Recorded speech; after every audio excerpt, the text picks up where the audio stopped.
आजकल हम सभी किसी न किसी चिंता में डूबे हुए हैं। कहीं न कहीं हर व्यक्ति इसे आधुनिक जीवन के तनाव में घिरा हुआ है।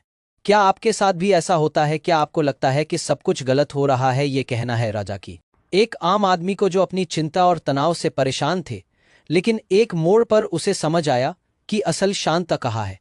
रोज एक छोटे से शहर में रहते थे। उसे हमेशा ये चिंता रहता था कि वो अपने करियर में सफल क्यों नहीं हो पा रहे हैं। कभी वही सोचते, हाँ, कभी तो सब कुछ ठीक हो जाएगा, लेकिन एक नई समस्या उठ खड़ी होती। घर की समस्याएं, करियर का दबाव, रिश्ते में तनाव, ये सारी बातें उसे हर दिन चिंता में डाल देते। राज की चिंता दिन बेदन बढ़ती जा रही थी। एक दिन राजी ने अपनी दादी से सुने थे कि भगवत गीता में जीवन के हर सवाल का हल है।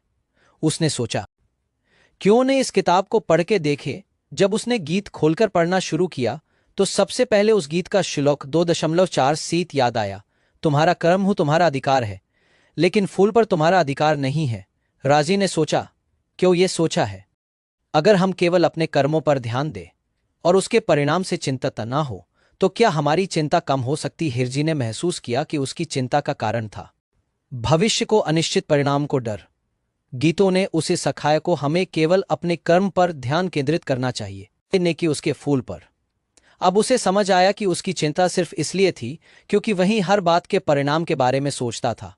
राज ने गीत का अध्ययन जारी रखा और शल्का 6.5 पर उसकी नजर पड़ा। जो व्यक्ति स्वयं को नियंत्रित करता है वह आत्मा को जानने में सक्षम है। अब उसे समझ में आया कि चिंता को एक बड़ा कारण उसका खुद पर नियंत्रण ना रखना था।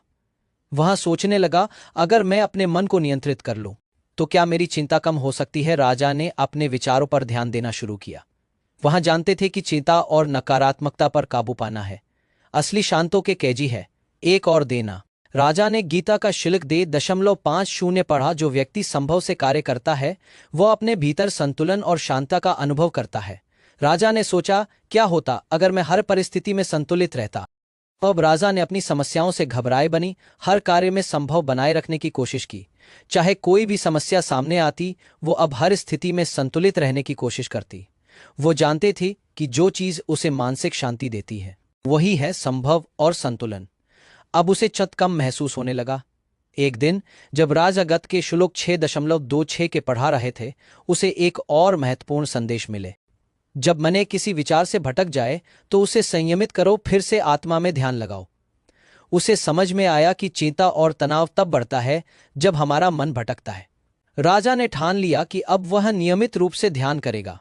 ये उसकी चिंताओं से लड़ने का तरीका बन गया। वह ध्यान करते हुए अपने मन को शांति करती और विचारों को नियंत्रित करती। ये उसे शांति को एहसास दिलाती। अब राजा के जीवन में एक बदलाव आना लगे थे। गति ने उसे यह सिखाया कि हर व्यक्ति अपनी परिस्थितियों को बदल नहीं सकता, लेकिन अपनी प्रतिक्रिया जरूर बदल सकता है। उसने स्वीकार किया कि समस्याएं हर किसी के जीवन का हिस्सा है, लेकिन वो अपनी चिंता और डर को अब नियंत्रित कर सकता था। अब रोज समस्याओं के सामने शांति मन से करती थी। वही जानती थी कि जब वो अपने मन और कर्मों पर ध्यान केंद्रित करती है तो चिंता खत ब खत खत्म हो जाती है। राज ने गीता के उपदेश को अपनी जिंदगी में अपनाया और धीरे धीरे उसने देखा कि उसकी चिंता के कारण केवल उसका विचार था। गीता ने उसे यही सिखाया कि चिंता को नियंत्रित करने के लिए हमें अपने मन और कर्मों पर ध्यान केंद्रित करना चाहिए। आज राज एक शांत और संतुलित जीवन जी रहे हैं।